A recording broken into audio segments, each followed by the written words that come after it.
Yeah, Mike, I mean, the fourth quarter, obviously 37 points for Washington. What kind of transpired for you guys? Well, I think it was a lot of the second half. I think we got to a certain point.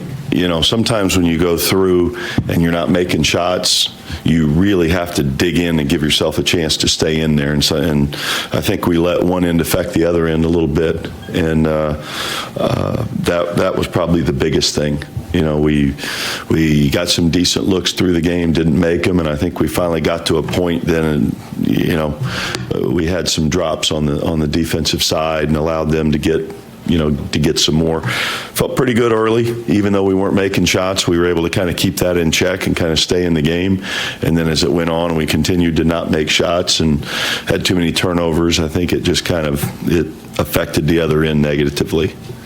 What happened with Bobby Portis? It looked like he threw the ball. I'm not sure. I didn't see it, so I can't really say for certain what happened. I had to go try to get an explanation, and I'm not sure if I got it right or not.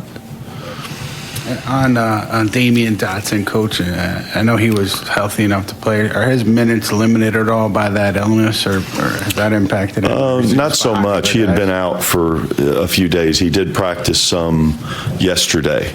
So, I mean, we got in a situation and we made the statement before, whatever the game calls for, you know, we were trying everybody. We gave everybody a chance tonight to see, you know, if they could give us a quick spark, because we were still, even though we were struggling to score consistently, we were still in the game and had chances, you know, going into the fourth to really cut into it and you know, tie it up, get a lead.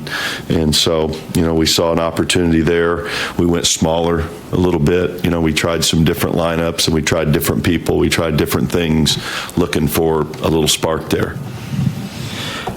Coach, you were asked about before the game this idea of, at some point, will there be more of an emphasis on playing some of the younger guys? And you talked about, you know, winning is kind of the best development.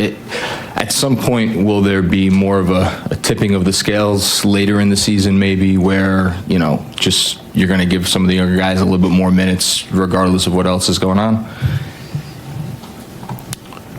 As we're approaching this, this is all about development. That'll never change. It's about development. It's about how do these guys get better. Just if they get, you know, 10 more minutes in a game, or, you know, there's a lot of things I think that go into the development to make these guys better, and just having minutes isn't the end all. You know, I think there's other ways and other factors.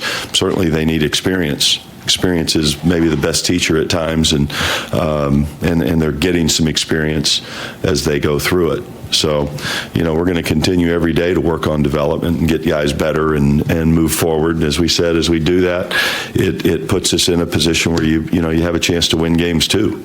So just if you say we're focused on development, that doesn't mean you're not trying to win games and you're not trying to, you know, improve your overall team. A guy like Dennis, how are you handling him? I mean, I know you put him in early and he struggled. He had those 4 turnovers and he didn't play again. I mean, are you worried about his confidence when stuff like that happens? Well, we've gone into it here the last couple of weeks, and we've got confidence in all those guys, and they know that. That's why we keep getting them out there, and we've used all 3 of them over the last couple of weeks because of that, in different roles. Sometimes they play a little more, sometimes it's a little bit less, and you know, it might be a matchup, it might be, you know, just how it's functioning. So there's different reasons, but, you know, I think they know that we have confidence in them. That's why we're kind of working the rotations to give guys a chance, opposed to, you know, not getting out there and getting some minutes. I imagine your day-to-day focus has just been on this group, especially since you took over as interim head coach.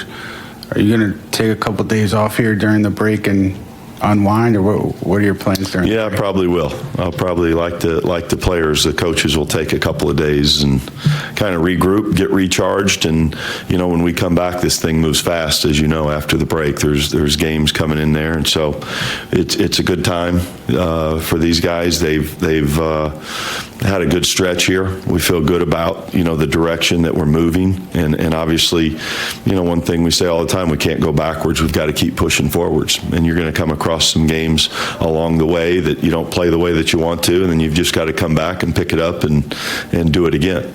So, we'll take these days, we'll come back. We're actually going to get 2 days of practice, which I'm not sure we've had 2 days of practice consecutively since December the 6th. So we'll take advantage of a couple of days. We'll take advantage of some rest and get ready to get after the last stretch of the season.